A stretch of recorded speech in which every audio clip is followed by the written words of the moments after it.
What is up, guys? Welcome to today's video. Before we get stuck into things today, I just want to say thank you to everybody who has liked videos, who has subscribed to videos, who's commented, and just to everybody who's taken time out to actually watch the videos. It is such a humbling experience. It is so motivating and inspiring to know that there are actually people out there who watch these things that I put out there, and yeah, it really just it's so massive for me. I didn't expect this channel to ever even touch 30 subscribers, and it's on just over 120 right now, and I'm just so grateful to all of you. So before we get started in with this one, again, like I said, thank you to everybody. If you enjoy the content, again, don't hesitate to like, comment, subscribe, do the most, share the video. You know, let's keep the growth going, and let's see how big we can make it in 2024. Now, without any further ado, let's get into today's video, where we will be covering the World Cup qualifier taking place in Argentina between Argentina and Uruguay. Okay, kickoff is on the 17th of November. For me, it will be at 2 o'clock in the morning. Somehow, I actually do intend to stay up and watch this one.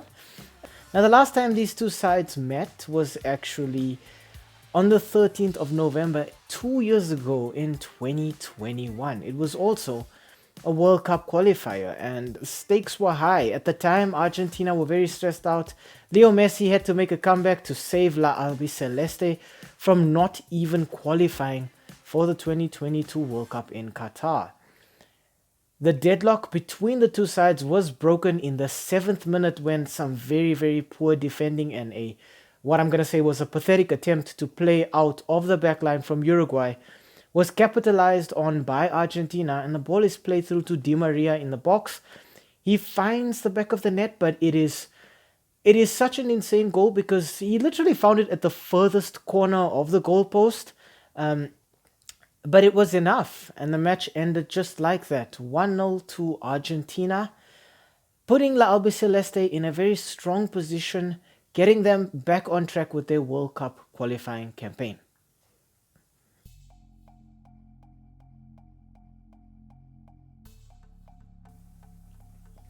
Now we start off our team analysis with Argentina. They have been sublime since actually winning that World Cup in Qatar. It is 5 wins out of 5 for La Albiceleste, and obviously lighting the road for all things good for Argentina right now is that mercurial assassin Leo Messi. He's got 3 goals so far. It's not bad, but you just gotta think to yourself, Leo Messi has become a different kind of animal lately. I feel as though when he was playing at Barcelona, his loyalties were kind of split between who does he love more, Barcelona or Argentina. But after moving to PSG, we saw Messi take a step back for club. I'm not going to say he didn't take it seriously, because by all means he definitely did take it seriously, but he was able to prioritize Argentina. And it's just looked fantastic for Argentina from start to finish since then. And I expect Messi to do so much more for Argentina. He's far from finished. That is obvious. Next up, I want to talk the man who I would say is his partner in crime at Argentina, Angel Di Maria. Now, it's curious because if you think about it, Di Maria played at Real Madrid, Messi was at Barcelona, but the two of them have some sublime connection between them. I think it's just a bit of a shame that we didn't get to see them play club football together. But between the two of them, one of them will score, one of them will assist. That's just how Argentina play at this point. And they're both so good at being able to change their game plan. I mean, they can play possession, they can play counter-attack. They're both so quick physically and mentally. It's just unreal for me. And finally, I want to talk Dibu Martinez. Now, a lot has been said about Dibu Martinez having won, I think it's FIFA's Best Goalkeeper of the Season award, but somehow still ranking lower than another goalkeeper in the total rankings. Yeah, each to their own, I guess. I don't know what FIFA was doing there. Martinez will always be remembered for his heroics for Argentina in the 2022 World Cup, especially that final against France, where he did a bit of mental gymnastics to get into the the French minds. But at the end of the day, it worked. That's all that matters. People might remember him for being a bit of a nutcase on the night, but people will remember him first for being the goalkeeper when Argentina won the World Cup with Leo Messi.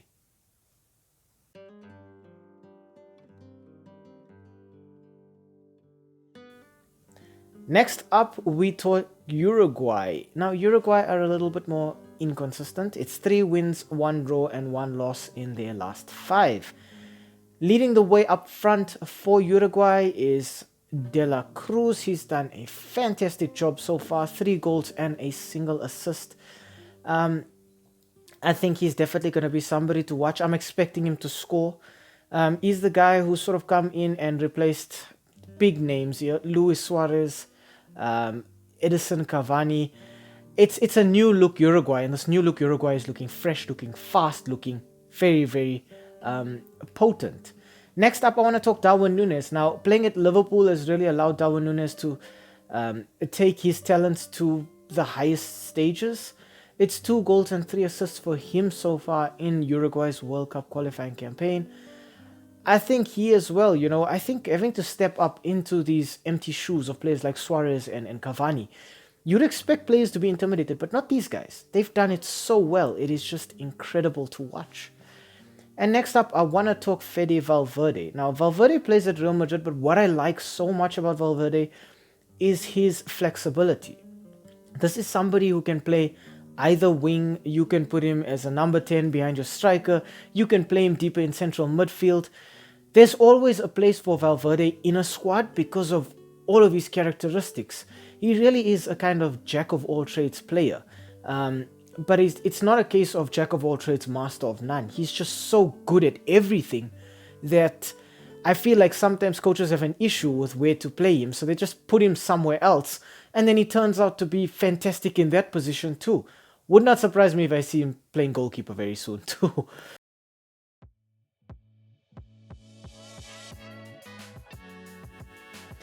Okay, on to the S3M2 Verdict and the head-to-head stats. So far, in the last 5 matches between these two, it's been 2 draws and 3 Argentina wins. The last 3 matches have actually been wins for Argentina. Now, firstly, we got to look at the standings in the qualification table. Argentina are first with 12 points, a clean sweep, 4 wins out of 4. Uruguay are second on 7 points, but they share that with, I think it's Brazil, and I'm not sure if it's Ecuador or Venezuela, but there's 2 or 3 teams on the same points haul as Uruguay. So Argentina are kind of in a position right now where they can afford to lose a match or draw a match. They can afford to drop points if they want. Uruguay, on the other hand, are under a lot of pressure. They need to perform right now. Argentina are looking very tight and stingy at the back, not giving away goals, while Uruguay are looking actually very free scoring, so that's a nice little duality going on there. But my problem with Uruguay is that they have such terrible away form right now. All of those matches where they've dropped points, that draw and that loss, have been away from home. And unfortunately, they're traveling to Argentina here. Now, you also got to remember that Argentina have another match at the back of their heads, the match against Brazil, which arguably might be bigger than this one based solely on the fact that there's that heated rivalry there. But I think Argentina are gonna go out to win this one. And I think Argentina will win this one. I think it's also very interesting to think that since that World Cup final, Argentina, like I say, have been very stingy at the back. They haven't really conceded. But I think they will be conceding here. So, I'm gonna go with an Argentina win here, but both teams to score. I just feel as though Argentina have just a little bit more going forward, and also the confidence that this entire Argentina team has right now is just incredible. I feel throughout the years, Argentina have struggled because it's been a case of give the ball to Messi and let Messi do his thing. And now Argentina have evolved and adapted, and you look out there on that pitch and you see players who are willing to throw their lives away for Leo Messi. Players like Rodrigo de Paul, players like Di Maria, like Martinez, like Montiel, like Acuna. All of these players, they're just so inspired by this little man who has been hard done by the national team for quite a few years. and they want to give their all to help continue his legacy and to help stretch every milestone that he's going to achieve and just help him break more records and cement his position amongst football's everlasting elite.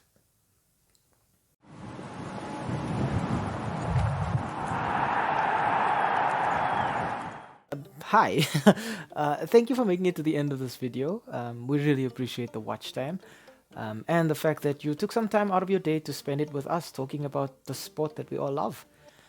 If you enjoyed the content, why not, drop a like down below or comment in the comment section. Maybe even consider subscribing to the channel. And I mean, while you are here right now, have a look at some of our old videos too.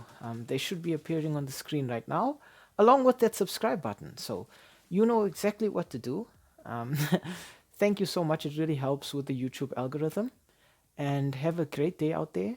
And we hope to see you again very, very soon. Thanks. Stay safe.